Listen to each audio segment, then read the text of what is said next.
السلام علیکم ورحمۃ اللہ وبرکاتہ۔ میرے گھر والوں نے مجھے خون بہا میں دیا تھا۔ میرے بھائی نے کسی کی جان لی تھی اور بدلے میں مقتول کے بھائی کے ساتھ میرا نکاح کر دیا گیا تھا تاکہ میرے بھائی کی جان بچ جائے۔ میں صرف 15 سال کی تھی جب کہ میں اس بڑی سی حویلی میں پہنچی تو میرے ہوش اڑ گئے، کیونکہ میرا شوہر ایک 30 سالہ آدمی تھا جس نے کمرے میں آتے ہی میرے سامنے، میرا نام سلمہ ہے، میرا تعلق گوجرانوالہ کے گاؤں سے ہے۔ گاؤں کی زندگی شہر سے بالکل مختلف ہوتی ہے۔ ہمارا رہن سہن، ہمارے رسم و رواج، سب کچھ گاؤں کے لوگوں سے بہت ہٹ کر ہوتے ہیں۔ جہاں کچھ چیزیں بہت اچھی ہوتی ہیں، وہیں کچھ چیزیں دل دہلا دینے والی ہوتی ہیں، خاص کر وہ قانون جو سرداروں کے رائج کردہ ہوتے ہیں، اور ان پر چلنا ہم جیسے غریبوں کے لیے مجبوری اور سزا ہے۔ ایسی ہی ایک سزا مجھے اور میرے خاندان کو بھی ملی جب میرے بھائی سے ایک ایسا گناہ ہوا جو اس نے جان بوجھ کر تو نہیں کیا تھا، لیکن اس کی سزا اس کی بجائے مجھے دے گئی تھی۔ ہمارے گاؤں میں رواج تھا کہ اگر غلطی سے کسی کا خون ہو جائے تو پھر وہ خون کے بدلے خون یا پھر خون بہا دیا جاتا ہے، اور اپنے بھائی کی اس غلطی کے بدلے میں مجھے ان لوگوں کے حوالے کر دیا گیا تھا جن کے بیٹے کو میرے بھائی نے غلطی سے قتل کر دیا تھا۔ اس کے بعد میرے ساتھ کیا ہوا یہ سن کر آپ لوگ بھی کانپ اٹھیں گے۔ یہ گرمیوں کی ایک دوپہر تھی۔ میرا بھائی تیزی سے دوڑتا ہوا گھر میں داخل ہوا تھا اور دروازہ بند کر کے وہ الماری کے پیچھے جا کر چھپ گیا تھا۔ اس کی یہ حالت دیکھ کر ہم سبھی حیران ہو گئے تھے۔ اماں جو روٹی پکا رہی تھی جوان بیٹے کو اس طرح دیکھ کر اماں نے آواز دے کر پوچھا، مزمل کیا ہوا ہے؟ میں بھی حیرت سے بھائی جان کو دیکھ رہی تھی۔ وہ کوئی چھوٹا بچہ تو نہ تھا، 25 سال کا ایک نوجوان لڑکا تھا۔ اس کا یوں الماری کے پیچھے چھپنا اور پھر تھر تھر کانپنا ہم سب کو پریشان کر گیا تھا۔ اماں نے بڑی مشکل سے اسے الماری کے پیچھے سے نکالا اور پوچھا، کیا ہوا ہے مزمل؟ ایسی عجیب حرکتیں کیوں کر رہے ہو؟ وہ گھبراتے ہوئے کہنے لگا، اماں مجھ سے بڑا گناہ ہو گیا ہے، میں نے غلطی سے ایک انسان کی جان لے لی ہے۔ اماں میرے سامنے ہی وہ دم توڑ گیا۔ اس کے پورے کپڑوں پر خون ہی خون تھا، ارد گرد زمین پر بھی خون پھیلا ہوا تھا۔ بھائی اپنے ہاتھوں کو دیکھتے ہوئے رو رہا تھا، اور اس کی بات سن کر ہم سبھی کے قدموں تلے سے زمین نکل گئی تھی۔ اماں نے پریشانی کے عالم میں پوچھا، مزمل یہ کیا کہہ رہے ہو؟ اگر یہ کوئی مذاق ہے تو خدا کے واسطے ایسا مذاق نہ کرو۔ کسی کی جان لینا کوئی چھوٹی بات تو نہیں، اور تم تو ایسے انسان تو ہو نہیں جو تم کسی کو تکلیف پہنچاؤ گے۔ مزمل بھائی کی بات پر اماں کو یقین ہی نہیں آیا تھا۔ مزمل بھائی نے تو کبھی مذاق میں بھی کسی کو تکلیف نہیں پہنچائے گی، وہ تو بہت محبت کرنے والے انسان تھے۔ ابا کے گزر جانے کے بعد جس طرح انہوں نے مجھے اور اماں جان کو سنبھالا ہوا تھا، پورا گاؤں ہی ان کی تعریفیں کیا کرتا تھا۔ مزمل بھائی روتے ہوئے کہنے لگے، میں نے جان بوجھ کر کچھ نہیں کیا، ہم تو بس سارے دوست ایسے ہی مذاق مستی کر رہے تھے۔ دوستوں نے شرط لگائی کہ جس کا دور کا نشانہ اچھا ہوگا اسے انعام ملے گا، تو بس میں نے ایسے ہی بندوق پکڑی اور نشانہ لینے لگا، لیکن میں نے کبھی بندوق کو ہاتھ نہیں لگایا تھا، اس لیے میرا نشانہ غلط ہو گیا، اور دور کھیتوں کی طرف سے آتے ہوئے ایک شخص کو گولی لگ گئی تھی۔ میں نے جا کر دیکھا تو وہ اسی وقت اپنی جان سے ہاتھ دھو بیٹھا تھا، کیونکہ گولی سیدھی اس کے سر میں لگ گئی تھی۔ میں نے جان بوجھ کر کچھ نہیں کیا۔ اماں مزمل بھائی کپ کپاتے ہوئے زاروں قطار رو رہے تھے۔ میں اور اماں پریشانی کے عالم میں ایک دوسرے کی شکل دیکھ رہے تھے۔ اماں کو کچھ ہوش آیا تو اماں نے ہکلاتے ہوئے پوچھا، مزمل تو نے کس کی جان لی ہے؟ گاؤں میں کس کا گھر اجاڑا ہے؟ بتا۔ اماں کی بات سن کر مزمل بھائی چونکے اور کہنے لگے، اماں وہ کوئی گاؤں کا بندہ نہیں تھا، وہ کوئی نیا چہرہ تھا، میں نے اسے پہلے کبھی گاؤں میں نہیں دیکھا۔ یہ سن کر تو اماں کو اور بھی تشویش ہو گئی کہ نہ جانے بھائی نے کس طرح کی جان لے لی ہے، اور دوپہر سے شام ہو گئی، ہر طرف خاموشی تھی۔ اماں کو بھی سکون رہا تھا کہ شاید کسی کو مزمل کی اس حرکت کے بارے میں پتہ نہیں چل سکا، لیکن رات کے وقت گھر کا دروازہ بجنے لگا۔ اماں نے مزمل بھائی کو کمرے میں چھپایا، اور جب دروازہ کھولا تو گاؤں کے لوگ سامنے کھڑے ہوئے تھے۔ وہ سب اماں سے مزمل بھائی کے بارے میں پوچھ گچھ کر رہے تھے۔ پورے گاؤں میں یہ خبر پھیل گئی تھی کہ مزمل نے کسی شخص کو مارا ہے۔ اماں نے جھوٹ کہہ دیا کہ مزمل تو گھر پر بھی نہیں ہے۔ تو وہ لوگ کہنے لگے، جب مزمل گھر آئے گا تو اسے فوراً سردار صاحب کی حویلی پہنچا دینا۔ اس نے تو ایک قتل کیا ہے، اور دوسرا جس شخص کو مارا ہے اس کی وجہ سے بڑی مصیبت آ جائے گی۔ وہ دوسرے گاؤں کے سردار کا بیٹا تھا اور جو مارا گیا ہے، اور وہ یہاں بڑے سردار سے ملاقات کرنے کے لیے آیا ہوا تھا۔ وہ گاؤں کے کھیتوں میں گھوم پھر رہا تھا، جبھی اسے مزمل کی گولی لگی ہے۔ دوسرے گاؤں کے سردار کے بیٹے کا قتل ہمارے گاؤں میں ہوا ہے۔ دونوں گاؤں میں دشمنی کی شروعات ہوگی تو گاؤں والوں کی بہت زیادہ نقصان پہنچے گا، اس لیے مزمل کو ان لوگوں کے حوالے کرنا ہی ہم سب کے حاکر میں بہتر ہے۔ ان لوگوں کی بات سن کر تو ہمارے رہے سہے ہوش بھی اڑ سے گئے تھے۔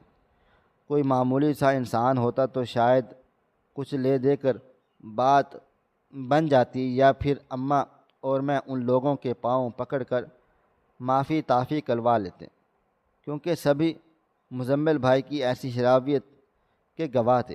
سبھی جانتے تھے کہ وہ کوئی ایسی حرکت جان بوجھ کر نہیں کر سکتے، لیکن یہاں تو بات دوسرے گاؤں کے سردار کی تھی۔ تھوڑی ہی دیر گزری تھی کہ گاؤں کے سردار کے لوگ ہمارے گھر میں گھس آئے تھے۔ اماں انہیں روکتی رہ گئی تھی، لیکن انہوں نے پورے گھر کی تلاشی لی تھی، اور تھوڑی دیر کے بعد ہی مزمل بھائی کو گھسیٹتے ہوئے اپنے ساتھ لے کر چلے گئے۔ اماں ان کے پیچھے پیچھے چیختی چلاتی ہوئی بھاگ رہی تھی۔ میرا حال بھی ایسا ہی تھا۔ میرے سر پر باپ کا سایہ نہیں تھا۔ مزمل بھائی ہی ہمارے سرپرست تھے۔ ہم کسی صورت میں ان کے ساتھ کچھ برا ہوتا ہوا نہیں دیکھ سکتے تھے۔ مزمل بھائی نے تو مجھے ہمیشہ ایک باپ کی طرح پالا پوسا تھا۔ میں ان سے بہت زیادہ محبت کرتی تھی۔ اپنے بھائی کو اس طرح گاؤں کے کچے راستوں پر گھسیٹتا ہوا دیکھ کر میری آنکھوں سے آنسو بہے جا رہے تھے۔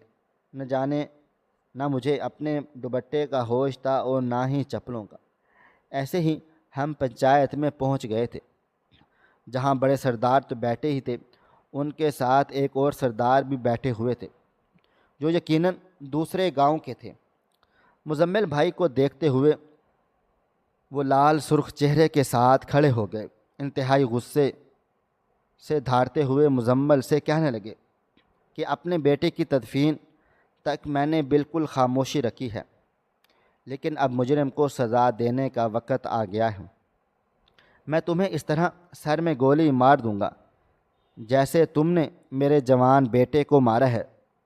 دوسرے گاؤں کے سردار کا غصہ اتنا شدید تھا کہ وہاں موجود سارے ہی لوگ کانپ گئے تھے۔ اماں فوراً بڑے سردار کے پیروں میں گر گئی تھی۔ کہنے لگی، سردار صاحب، میرے بیٹے نے جان بوجھ کر کچھ نہیں کیا۔ جو کچھ بھی ہوا ہے وہ غلطی سے ہوا ہے۔ بڑے سردار نے اماں کو ایک ٹھوکر ماری اور کہنے لگے، کیا تمہیں نہیں معلوم کہ قتل کا بدلہ قتل ہے؟ تمہارے بیٹے نے میری بیٹے کی جان لی ہے، اب بدلے میں اسے اپنی جان دینی ہوگی۔ یہ کہتے ہوئے انہوں نے اپنی بڑی سی بندوق کو لوڈ کر لیا تھا۔ اماں جان کی ایک بلند چیخ برآمد ہوئی، اور پھر اماں نے ایک ایسی بات کہی جسے سن کر چاروں طرف سناٹا چھا گیا تھا۔ اماں کہنے لگیں کہ خون کے بدلے میں صرف خون ہی نہیں ہوتا بلکہ خون بہا بھی ہوتا ہے۔ آپ چاہیں تو ہم سے خون بہا لے لیں، لیکن میرے جوان جہاں بیٹے کو چھوڑ دیں، میں بیوہ عورت ہوں، شوہر کے مرنے کے بعد مزمل کے سوا میرا کوئی بھی سہارا نہیں۔ میں جو اماں کے پیچھے ہی کھڑی تھی اور بھائی صاحب کا ہاتھ پکڑے ہوئے تھی، سردار نے میری طرف ایک گہری نظر ڈالی تھی اور کہنے لگی تھی، یہ تمہاری بیٹی ہے؟ اماں جان نے ہاں میں سر ہلا دیا تھا۔ سردار نے سر سے پاؤں تک باغور مجھے دیکھا اور کہنے لگا، ٹھیک ہے، پھر خون بہا میں اسے ہمارے حوالے کر دو، یہ ہمارے ساتھ ہمارے گاؤں جائے گی۔ یہ کہہ کر انہوں نے اپنے ملازموں کو اشارہ کیا۔ ان کا ایک ملازم آگے بڑھا اور میرا ہاتھ پکڑ کر مجھے گھسیٹتا ہوا بڑے سردار کی طرف لے گیا۔ کتنے ہی دیر تک میں اماں کو مدد طلب نظروں سے دیکھتی رہ گئی تھی۔ میری آنکھوں سے مسلسل آنسو بہہ رہے تھے۔ مجھے لگا تھا کہ اماں بڑے سردار کے پیر پڑے گی، مجھے بچانے کی کوشش کرے گی، لیکن اماں 2 قدم پیچھے کو ہٹ گئی تھی۔ میرے مزمل کی جان بخشی کا بہت شکریہ۔ میں نے اپنی سلمیٰ کو آپ کے حوالے کیا، اسے میں خود خون بہا میں دیتی ہوں۔ اماں نے سارے گاؤں والوں کے سامنے مجھ سے لا تعلقی کا اظہار کر دیا تھا اور منہ پھیر کر کھڑی ہو گئی تھی۔ میں اب بڑے سردار کی ملکیت بن گئی تھی اور یہ بات میرے لیے ناقابل یقین تھی۔ اماں نے مزمل کو بچانے کے لیے میری زندگی میں قربان کر ڈالی تھی۔ میں بھی مزمل بھائی کی زندگی چاہتی تھی۔ میں اپنے بھائی کو زندہ و سلامت، صحیح سلامت دیکھنا چاہتی تھی، لیکن میں نے کبھی یہ سوچا بھی نہیں تھا کہ اس کے بدلے مجھے اپنی پوری زندگی قربان کرنی ہوگی۔ بڑے سردار کے آدمی مجھے گھسیٹتے ہوئے گاڑی میں ڈال چکے تھے اور قافلہ روانہ ہو گیا تھا۔ مجھے دوسرے گاؤں ان کی حویلی میں جانا تھا۔ میں سارا راستہ روتی رہی تھی، بار بار کھڑکی میں سے سر نکال کر باہر پلٹ کر دیکھتی۔ مجھے یہ گمان تھا کہ میری ماں گاڑی کے پیچھے دوڑتی ہوئی چلی آئے گی، مجھے آواز دے گی، مجھے روکنے کی کوشش کرے گی، لیکن ایسا کچھ بھی نہیں ہوا تھا۔ ہم دوسرے گاؤں کی بڑی سی حویلی میں پہنچے تو وہاں سوگ کا عالم تھا۔ سفید دریاں بچھی ہوئی تھیں، گاؤں کے لوگ آ جا رہے تھے، ایک طرف کل پڑھے جا رہے تھے۔ حویلی پوری طرح روشن تھی، رات کی تاریکی میں بھی دن کا گمان ہو رہا تھا۔ بڑے سردار صاحب نے مجھے اپنی بیوی کے آگے پھینکا اور کہنے لگے، خون بہا میں اسے لایا ہوں، اب تم بتاؤ اس کا کیا کرنا ہے۔ یہ سن کر بڑی سادرنی نے نفرت سے میری جانب دیکھا اور کہنے لگی، نکاح کا بندوبست کرو، شاہ نواز کے ساتھ اس کا نکاح ہوگا۔ اب یہ ساری زندگی اسی حویلی کی دیواروں میں سر ٹکرائے گی۔ شاہ نواز کی بیوی بنے گی تو اسے پتہ چلے گا کہ کسی کی جان لینا کسے کہتے ہیں۔ بڑی سردارنی کی بات سن کر میرے ہوش اڑے تھے۔ مجھے زور زبردستی ایک کمرے میں بند کر دیا گیا تھا اور پھر کچھ ہی دیر کے بعد نکاح کا سلسلہ شروع ہوا تھا۔ رات 2 بجے کے قریب میرا نکاح ہوا تھا۔ سردار نے اپنے بیٹے کی قبر کی مٹی پکڑ کر قسم کھائی تھی کہ میں اس کی مٹی کا خشک ہونے سے پہلے وہ اس کے خون کا بدلہ لیں گے، اور اسی لیے اسی رات کے اندھیرے میں میرا نکاح بھی ہو گیا تھا۔ شاہ نواز عالم کے ساتھ میں نہیں جانتی تھی کہ وہ کون تھا، کیسا تھا، یا پھر اس کی شادی کے بعد میرے ساتھ کیا سے کیا ہونے والا تھا۔ مجھے بس اتنا معلوم تھا کہ اب میں کبھی واپس اپنے گھر نہیں جا سکوں گا، اپنی ماں اور بھائی کی شکل نہیں دیکھ سکوں گی، میری زندگی پوری طرح کانٹوں پر گزرے گی۔ میں نے آنکھیں بند کر کے قبول ہے کہا تھا اور خود کو ایک اندیکھے شخص کے حوالے کر دیا تھا۔ تھوڑی دیر کے بعد مجھے پکڑ کر ایک دوسرے کمرے میں پہنچا دیا گیا تھا جو بہت بڑا اور عالی شان تھا۔ میرے ساتھ ساتھ ایک ادھیڑ عمر ملازمہ تھی۔ میں روئے چلی جا رہی تھی۔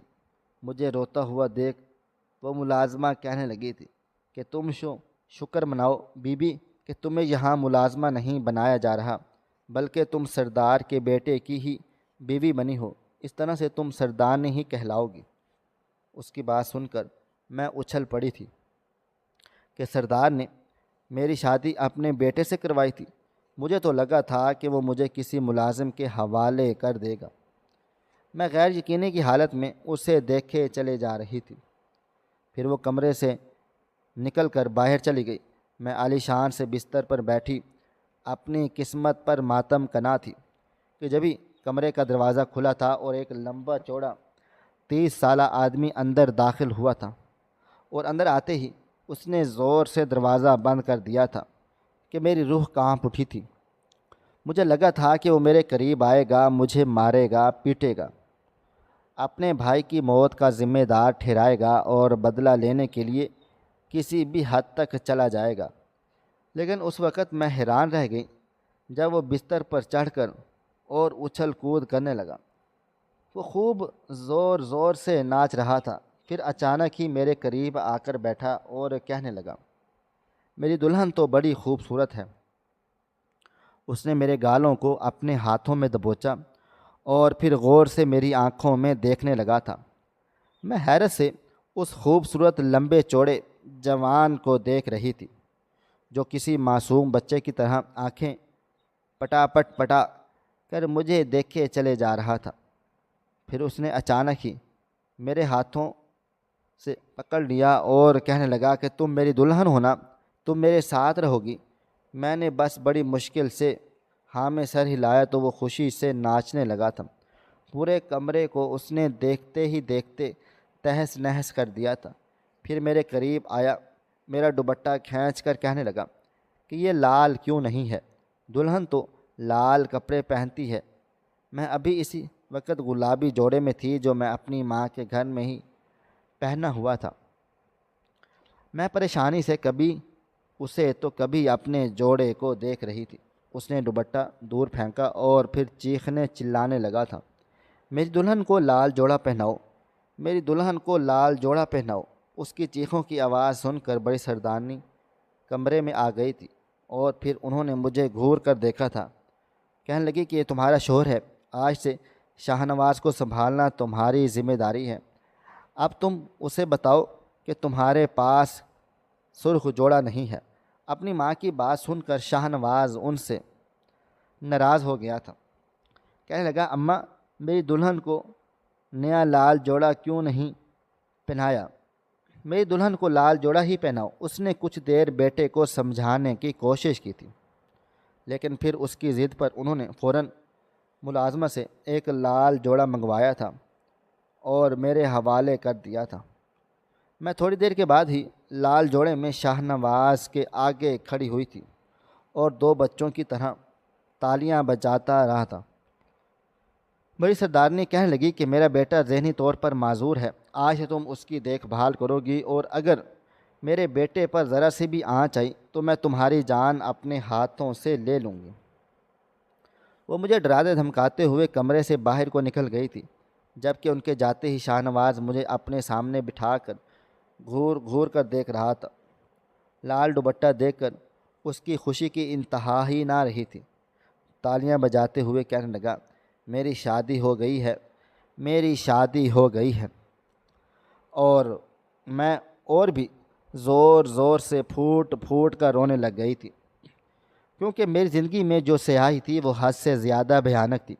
ایک ایسے شخص کے ساتھ جو ذہنی طور پر بالکل بھی ٹھیک نہیں تھا، ساری زندگی گزارنا ایک بدترین سزا تھا۔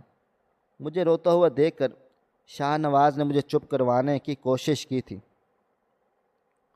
میں نے اپنے جذبات پر قابو پایا تھا اور خود کو شاہ نواز کے حوالے کر دیا تھا۔ وقت تیزی سے گزرنے لگا تھا۔ اپنے آپ کو ان حالات میں نہیں سمجھوتا کرنے کے لیے میں راضی کر چکی تھی۔